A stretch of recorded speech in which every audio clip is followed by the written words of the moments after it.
ಸರ್ಕಾರದ ವಿರುದ್ಧ ರೊಚ್ಚಿಗೆದ್ದ ಉದ್ಯೋಗಾಕಾಂಕ್ಷಿಗಳು ಫ್ರೀಡಂ ಪಾರ್ಕ್ನಲ್ಲಿ ಉದ್ಯೋಗಾಕಾಂಕ್ಷಿಗಳು ಬೃಹತ್ ಪ್ರತಿಭಟನೆಯನ್ನ ಕೈಗೊಂಡಿದ್ದಾರೆ. ಸರ್ಕಾರದ ವಿರುದ್ಧ ಧಿಕ್ಕಾರ ಕೂಗಿ ಆಕ್ರೋಶವನ್ನ ವ್ಯಕ್ತಪಡಿಸ್ತಾ ಇದ್ದಾರೆ ಉದ್ಯೋಗಾಕಾಂಕ್ಷಿಗಳು. ಫ್ರೀಡಂ ಪಾರ್ಕ್ನಲ್ಲಿ ನಡೀತಾ ಇರುವಂತ ಬೃಹತ್ ಪ್ರತಿಭಟನೆ ಇದೆ. ಸರ್ಕಾರದ ವಿರುದ್ಧ ಯಾವಾಗಪ್ಪ ಕೆಲಸ ಕೊಡ್ತೀರಾ ನಮಗೆ ಅನ್ನೋ ನಿಟ್ಟಿನಲ್ಲದು ಒಂದು ಆಕ್ರೋಶ. 3-4 ವರ್ಷಗಳಿಂದ ವಿದ್ಯಾರ್ಥಿಗಳು ಕಷ್ಟಪಟ್ಟು ಸ್ಟಡಿ ಮಾಡ್ತಾ ಇದ್ದಾರೆ. 5 ವರ್ಷ ವಯೋಮಿತಿ ಹೆಚ್ಚು ಮಾಡಿದ್ದಾರೆ, ಆದರೆ ಅದು ಉಪಯೋಗ ಇಲ್ಲ.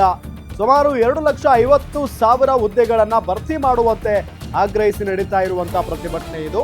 ನಿಮ್ಮ ಮಕ್ಕಳು ವಿದೇಶದಲ್ಲಿ, ನಾವು ಬಿಸಿಲಿನಲ್ಲಿ ಅಂತ ಹೇಳಿ ಆಕ್ರೋಶ ವ್ಯಕ್ತಪಡಿಸ್ತಾ ಇದ್ದಾರೆ. ಯಾವ ಸರ್ಕಾರವು ವಿದ್ಯಾರ್ಥಿಗಳ ಪರ ಕೆಲಸ ಮಾಡ್ತಾ ಇಲ್ಲ. ಸರ್ಕಾರದ ಮೇಲೆ ಭರವಸೆ ಇಟ್ಟವರು ಇವತ್ತು ಬೀದಿಗೆ ಬರುವ ಪರಿಸ್ಥಿತಿ ನಿರ್ಮಾಣ ಆಗಿದೆ. ಯಾವುದೇ ಸ್ಪಂದನೆ ನೀಡದಿದ್ರೆ ನಾವು ಈ ಹೋರಾಟ ಇನ್ನೂ ಉಗ್ರವಾಗಿ ಮಾಡಬೇಕಾಗುತ್ತೆ ಅನ್ನೋ ನಿಟ್ಟಿನಲ್ಲಿ ಸರ್ಕಾರಕ್ಕೆ ನೇರವಾಗಿ ಎಚ್ಚರಿಕೆಯ ಸಂದೇಶವನ್ನ ಕೂಡ ಉದ್ಯೋಗಾಕಾಂಕ್ಷಿಗಳು ನೀಡಿದ್ದಾರೆ.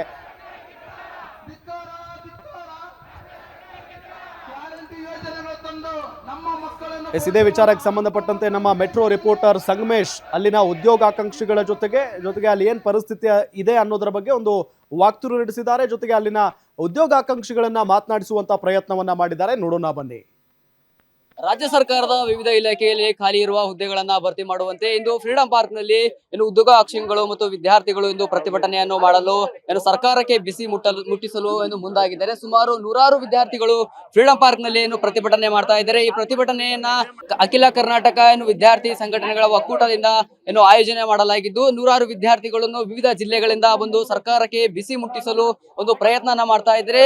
ಭೀತಿ ಪತ್ರ ಇರ್ಲಿ, ಕ್ಯಾಪ್ ಇರ್ಲಿ, ಹೀಗೆ ವಿವಿಧ ವಿನೂತನ ಪ್ರತಿಭಟನೆಯನ್ನು ಮಾಡುವ ಮೂಲಕ ಇಲ್ಲಿ ಸರ್ಕಾರದ ವಿರುದ್ಧ ಆಕ್ರೋಶವನ್ನು ವ್ಯಕ್ತಪಡಿಸ್ತಾ ಇದ್ದಾರೆ. ಚುನಾವಣೆ ಸಂದರ್ಭದಲ್ಲಿ ನಾವು ವಿವಿಧ ಹುದ್ದೆಗಳಿಗೆ ಕಾಲ್ ಅಪ್ ಮಾಡ್ತೀವಿ, ಕರಿತೀವಿ ಅಂತ ಹೇಳ್ತಾರೆ. ಆದ್ರೆ ಸರ್ಕಾರ ಬಂದು 2.5 ವರ್ಷ ಆಗಿದೆ, ಆದ್ರೆ ಯಾವುದೇ ಹುದ್ದೆಯನ್ನ ಭರ್ತಿ ಮಾಡಿಲ್ಲ ಅಂತ ಒಂದು ಆಕ್ರೋಶವನ್ನು ವ್ಯಕ್ತಪಡಿಸ್ತಾ ಇದ್ದಾರೆ. ಈ ಅಖಿಲ ಕರ್ನಾಟಕ ರಾಜ್ಯ ವಿದ್ಯಾರ್ಥಿಗಳ ಸಂಘದ ಅಧ್ಯಕ್ಷರು ಇಲ್ಲಿದ್ದಾರೆ. ನಾನು ಮಾತನಾಡಿಸುವ ಪ್ರಯತ್ನ ಮಾಡ್ತೀನಿ.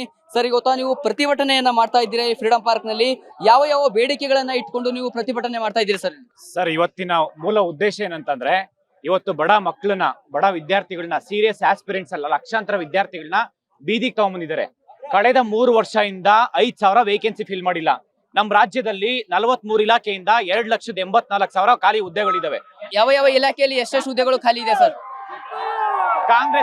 ಕಾಂಗ್ರೆಸ್ ಸರ್ಕಾರ ಬಂದು ಒಂದೇ ವರ್ಷದಲ್ಲಿ ಅದು ಪ್ರಣಾಳಿಕೆಯಲ್ಲಿ ಹೇಳಿದ್ರು. ಕಾಂಗ್ರೆಸ್ ಸರ್ಕಾರ ಬಂದು ಒಂದೇ ವರ್ಷದಲ್ಲಿ 1 ಲಕ್ಷ ವೇಕೆನ್ಸಿ ಫಿಲ್ ಮಾಡ್ತೀನಿ ಅಂತ ಹೇಳ್ಬಿಟ್ಟು. ಆದ್ರೆ ಕಾಂಗ್ರೆಸ್ ಸರ್ಕಾರ ಬಂದು 3 ವರ್ಷ ಆಯ್ತು ಸರ್. 3 ವರ್ಷದಿಂದ 5,000 ವೇಕೆನ್ಸಿ ಫಿಲ್ ಮಾಡಿಲ್ಲ. ನಾನು ಸರ್ಕಾರ ಕೇಳ್ತಾ ಇರೋದು ಎಲ್ಲ ವಿದ್ಯಾರ್ಥಿಗಳ ಹಿತದೃಷ್ಟಿಯಿಂದ ಇವತ್ತು ನಾವೇನು ಕಾನೂನು ರೀತಿಯಲ್ಲಿ ಹೋರಾಟ ಮಾಡ್ತಿದ್ವಿ. ಈ ಹಿಂದೆ ನಾವು ಫ್ರೀಡಂ ಪಾರ್ಕ್ ಅಲ್ಲೂ ಮಾಡಿದ್ವಿ, ಧಾರವಾಡದಲ್ಲೂ ಮಾಡಿದ್ವಿ, ಮತ್ತೆ ಬಿಜಾಪುರದಲ್ಲೂ ಹೋರಾಟ ಮಾಡಿದ್ವಿ. ಇಷ್ಟೆಲ್ಲ ಹೋರಾಟ ಮಾಡಿದ್ರು ಕೂಡ ರಾಜ್ಯ ಸರ್ಕಾರ ಇಲ್ಲಿವರೆಗೂ ಎಚ್ಚೆತ್ಕೊಂಡಿಲ್ಲ. ನಾನು ಮನವಿ ಮಾಡ್ಕೊಳೋದೇನಪ್ಪಾ ಅಂತಂದ್ರೆ, ಈ ಕೂಡಲೇ ಖಾಲಿ ಹುದ್ದೆಗಳನ್ನ 1/3 ಆಫ್ ದಿ ವೇಕೆನ್ಸಿ ಏನಿದೆ ಅದನ್ನ ಫಿಲ್ ಮಾಡ್ಬೇಕಂತ ಕೇಳ್ಕೊಂತೀನಿ. ನೀವು ಹಲವು ಕಡೆ ಪ್ರತಿಭಟನೆ ಮಾಡೋದು ಕೂಡ ಸರ್ಕಾರ ಇನ್ನ ಎಚ್ಚೆತ್ತುಕೊಂಡಿಲ್ಲ ಸರ್. ಸರ್ಕಾರ ಒಂದು ವಯೋಮಿತಿ ಕೊಟ್ಟಿದೆ ಸರ್. ವಯೋಮಿತಿ ಕೊಟ್ಬಿಟ್ಟು ಇನ್ನು ಅನ್ಎಂಪ್ಲಾಯ್ಮೆಂಟ್ ಫ್ಯಾಕ್ಟರಿ ಕ್ರಿಯೇಟ್ ಮಾಡ್ತಾ ಇದೆ. ಇವತ್ತು ನಾವು 5 ವರ್ಷ ವಯೋಮಿತಿ ಕೊಟ್ಟು ಇಮಿಡಿಯೇಟ್ ರೆಕ್ರೂಟ್ಮೆಂಟ್ ಸ್ಟಾರ್ಟ್ ಮಾಡಿ ಅಂತ ಹೇಳಿದ್ವಿ. ಇವರು ವಯೋಮಿತಿ ಕೊಡೋದಕ್ಕೆ ಸುಮಾರು 2 ವರ್ಷ ತಗೊಂಡ್ರೆ, 2ರಿಂದ 3 ವರ್ಷ ಆಯ್ತು. ಇವ್ರು ಹೇಳಿ ಸ್ಟೇಟ್ಮೆಂಟ್ಸ್ 4 ವರ್ಷ ಆಗಿತ್ತು ವಯೋಮಿತಿ ಕೊಡ್ತೀನಿ ಅಂತ ಹೇಳ್ಬಿಟ್ಟು. ಅದಿನ್ನೂ ಕಾಯಂ ಮಾಡಿಲ್ಲ ಪೊಲೀಸ್ ಕಾನ್ಸ್ಟೇಬಲ್ದು. ಅದು ಬಿಡಿ ಸರ್, ಈಗ ಅದ್ರ ಜೊತೆಲಿ ಇವರು ವಯೋಮಿತಿ ಕೊಡೋದ್ರ ಜೊತೆಲಿ ರೆಕ್ರೂಟ್ಮೆಂಟ್ ಆಗ್ಬೇಕು. 43 ಇಲಾಖೆಯಿಂದ 2,84,000 ಖಾಲಿ ಹುದ್ದೆ ಇದೆ. ಸುಮಾರು 15ರಿಂದ 20 ಲಕ್ಷ ಜನ ವಿದ್ಯಾರ್ಥಿಗಳು ಇವತ್ತು ಗ್ರಾಮೀಣ ಭಾಗದಿಂದ ಸಿಟಿ ಬಂದು, ಬೆಂಗಳೂರಿಗೆ ಬಂದು, ಧಾರವಾಡಕ್ಕೆ ಬಂದು ತಿಂಗಳ 10,000 20,000 ಖರ್ಚು ಮಾಡ್ಕೊಂಡು ಕಷ್ಟಪಟ್ಟು ಓದ್ತಾ ಇದ್ದಾರೆ. ಜನ ಪಿಜಿಯಲ್ಲಿ ಇದ್ದು ಲೈಬ್ರರಿ ಮಾಡ್ಕೊಂಡು ಟ್ಯಾಕ್ಸಿ ಇರ್ಲಿ, ಝೊಮ್ಯಾಟೊ ಕೆಲಸ ಎಲ್ಲ ಮಾಡ್ತಾರೆ. ಗಿಗ್ ವರ್ಕರ್ಸ್ ಆಗಿ ಕೆಲಸ ಮಾಡ್ತಿದ್ದಾರೆ ಸರ್. ಇವತ್ತು ಗಿಗ್ ವರ್ಕರ್ಸ್ ಆಗಿ ಕೆಲಸ ಮಾಡ್ತಿದ್ದಾರೆ. ಟೆಂಪರರಿ ಜಾಬ್ ಅದು. ಇವತ್ತು ಝೊಮ್ಯಾಟೊ, ಸ್ವಿಗ್ಗಿ ಈ ಬೆಂಗಳೂರು ಸಿಟಿಯಲ್ಲಿ ಟ್ರಾಫಿಕ್ ಒಳಗಡೆ ಹಾಫ್ ಡೇ ಇಲ್ಲಿ ಕೆಲಸ ಮಾಡ್ತಾರೆ, ಹಾಫ್ ಡೇ ಹೋಗ್ಬಿಟ್ಟು ಲೈಬ್ರರಿ ಕುತ್ಕೊಂಡು ಓದ್ತಾ ಇದ್ದಾರೆ. ಯಾವ ಎಕ್ಸಾಮ್ಸ್ಗೆ ಅಂತ ಓದ್ಬೇಕು ಹೇಳಿ? ಸ್ಟೇಟ್ ಅಲ್ಲಿ ಒಂದು ನೋಟಿಫಿಕೇಶನ್ಸ್ ಆಗ್ತಾ ಇಲ್ಲ.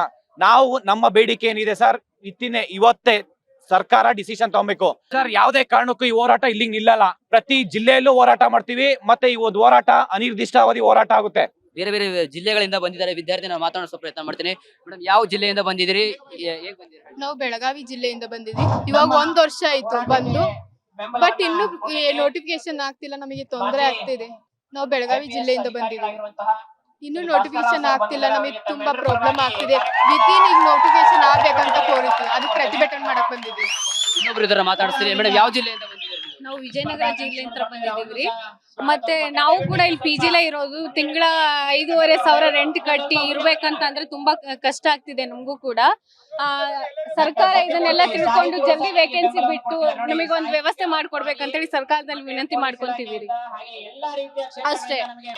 ಎಸ್, ಇದಾಗಿತ್ತು ಏನು ವಿದ್ಯಾರ್ಥಿಗಳ ಮಾತು. ಏನು ನಾವು ಬೇರೆ ಬೇರೆ ಜಿಲ್ಲೆಗಳಿಂದ ನಾವು ಪ್ರತಿಭಟನೆ ಮಾಡ್ತಾ ಇದ್ದೇವೆ. ನೋಡ್ತಿರೋ ದೃಶ್ಯದಲ್ಲಿ ಯಾವ ರೀತಿ ಸರ್ಕಾರದ ವಿರುದ್ಧ ಆಕ್ರೋಶ ವ್ಯಕ್ತಪಡಿಸ್ತಾ ಇದ್ದಾರೆ. ಆದ್ರೆ ಸರ್ಕಾರ ಇನ್ನೂ ಎಚ್ಚೆತ್ತುಕೊಂಡಿಲ್ಲ. ಇವರಿಗೆ ಯಾವಾಗ ಏನು ಉದ್ಯೋಗಗಳನ್ನು, ಒಂದು ಆಕಾಂಕ್ಷಿಗಳಿಗೆ ಹುದ್ದೆಗಳನ್ನ ಭರ್ತಿ ಮಾಡ್ತಾರೆ ಅಂತ ನೋಡ್ಬೇಕಾಗಿದೆ. ಕ್ಯಾಮರಾ ಪರ್ಸನ್ ರವಿಚಂದ್ರ ಜೊತೆ ನಾನು ಸಂಗಮೇಶ್ ಮಿತ್ರೆ, ಗ್ಯಾರಂಟಿ ನ್ಯೂಸ್, ಬೆಂಗಳೂರು.